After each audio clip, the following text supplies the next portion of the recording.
Sometimes my older brother felt like Hitler. Other times he felt like Santa Claus.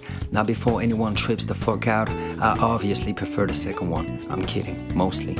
Because growing up with an older brother means like living in a household where discipline and generosity randomly alternate like a broken light switch. One day he's bullying you, next day he comes home with something cool. And one time he walked through the door holding a game because he knew I was into anime looking stuff. You know, anything with big hair, swords, glowing attacks, I was immediately sold. The game he brought home that day was Star Ocean. And if you watched my video about Tales of Fantasia, then you probably already know how I feel about games from that era. Those old school Japanese RPGs were different. They had this weird magical ability to make you feel like you were stepping into a giant adventure, even though you were staring at a screen the size of a sandwich.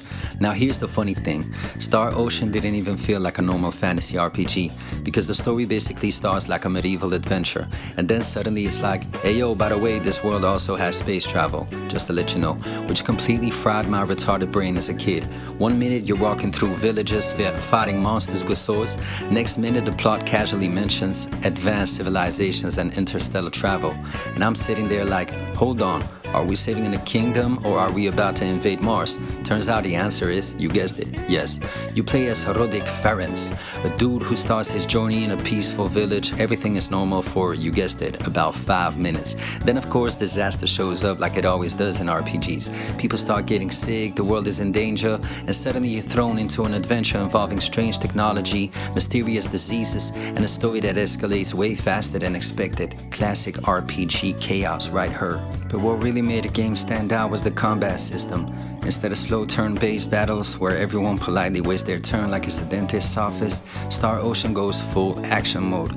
Characters running around the battlefield, attacks fly everywhere, special abilities explode across the screen, and for a Super Nintendo game, that was crazy. It felt fast, it felt chaotic. Sometimes it felt like the game engine itself was holding on for dear life, but somehow the shit worked. Another thing I loved was the party system, obviously, because the game lets you recruit a bunch of different characters depending on your choices, which means 2 players can play the game and end up with completely different teams.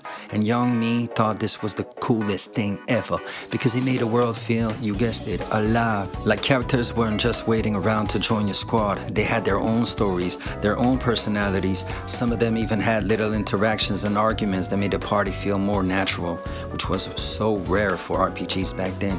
Usually it's just, hello hero, I will now follow you until the end of time. And the developers did something else that was way ahead of its time. The game had voice clips during combat, tiny little battle shots and lines, which doesn't sound impressive today, but on the Super Nintendo Entertainment System, that was borderline wizardry. Every time a character yelled during a fight, I was like, wait, did the cartridge just talk? Technology was evolving and I was witnessing it live in my bedroom. Looking back now, Star Ocean is one of those games that quietly shaped the whole genre. Its mix of fantasy, science fiction, and action combat influenced a hell of a lot of RPGs that came later, including the rest of the Star Ocean series. But at the time, I didn't know any of that. All I knew was that my brother randomly showed up with a game that perfectly matched my anime obsession, and suddenly I was exploring planets, fighting monsters, and getting lost in another ridiculously long RPG adventure. So yeah, sometimes my older brother acted like a dictator, sometimes he showed up like Santa Claus, but on that particular day, he absolutely delivered.